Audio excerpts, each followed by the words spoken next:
RSS और BJP का असलियत में सच्चाई क्या है, ये वीडियो देखो, आपको सब समझ में आ जाएगा। और वीडियो को दबा के शेयर जरूर करना, अच्छा लगे। हकीकत ये है कि जब आरएसएस का फाउंडेशन हो रहा था तो हेडगेवार साहब से पूछा गया था कि देश में अंग्रेजों के खिलाफ लड़ाई चल रही है, तो आपका भी मोर्चा अंग्रेजों के खिलाफ है? क्योंकि उसी टाइम में कम्युनिस्ट पार्टी भी बन रही थी, तो कम्युनिस्टों से पूछा गया तो उन्होंने कहा हम अंग्रेजों के खिलाफ लड़ेंगे और आजाद हिंदुस्तान में समाजवादी समाज बनाने की लड़ाई को आगे बढ़ाएंगे।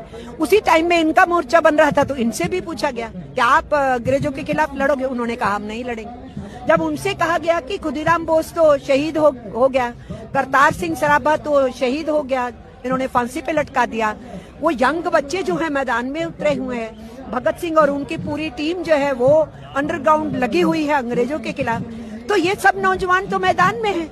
तो उन्होंने कहा कि नौजवान भटके हुए हैं, इनको हम समझाएंगे। फिर उनसे पूछा गया कि आपके प्रेरणा स्रोत क्या है, तो उन्होंने कहा हिटलर और मुसोलिनी। फिर इनसे पूछा गया कि आपका फलसफा क्या है, आपकी आइडियोलॉजी क्या है, तो उन्होंने कहा नाजीवाद, फासीवाद। कहा ही नहीं, इन्होंने मुंजे को भेजा था इटली, जो मुसोलिनी से मिलके आए थे, जो वहां से सीख के आए थे संगठन कैसे चलाना है, और जो उनकी ड्रेस थी ना वो यहाँ इंट्रोड्यूस की गई थी, काली टोपी, सफेद शर्ट, खाकी निक्कर, जिसको अब निक्कर को इन्होंने पैंट में बदला है। तो इनकी सोच नाजीवादी फासीवादी रही है, ये हमारा इल्जाम नहीं है, ये इनके गुरु का कमिटमेंट है। उन्होंने कहा ये हमारी सोच है, हमारा इल्जाम नहीं है कि तुम हिटलर के चेले हो, मुसोलिनी के चेले हो। उनके गुरु ने कहा कि उनकी इंस्पिरेशन वही थे। इसलिए जिन लोगों की ये सोच थी और जो ब्रिटिश साम्राज्यवाद से लड़ना नहीं चाहते थे और ट्रेड यूनियंस मैदान में थी और लड़ रही थी, 1920 में AITUC बन चुका था पूरे देश के अंदर, सारे देश की जो यूनियनें थी वो एक राष्ट्रीय झंडे के नीचे आ गई थी AITUC में, तो वो तो लड़ रहे थे। तो अंग्रेजों से लड़के इस देश के मजदूरों ने ट्रेड यूनियन एक्ट लिया 1926 का। 1922 में हमने हासिल किया अपने खदानों में काम करने वाले, खनिजों में काम करने वाले माइंड एक्ट उनके लिए हासिल किया।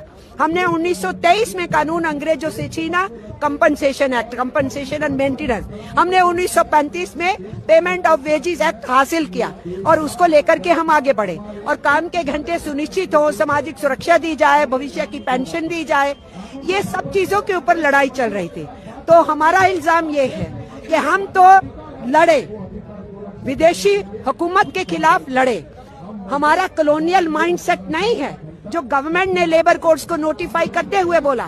कॉलोनियल माइंडसेट इस गवर्नमेंट का है जो हमें ब्रिटिश राज के उस दौर में, भयानक दौर में फेंक रहे हैं जहां 16 घंटे, 17 घंटे, 18 घंटे मजदूर काम करता था।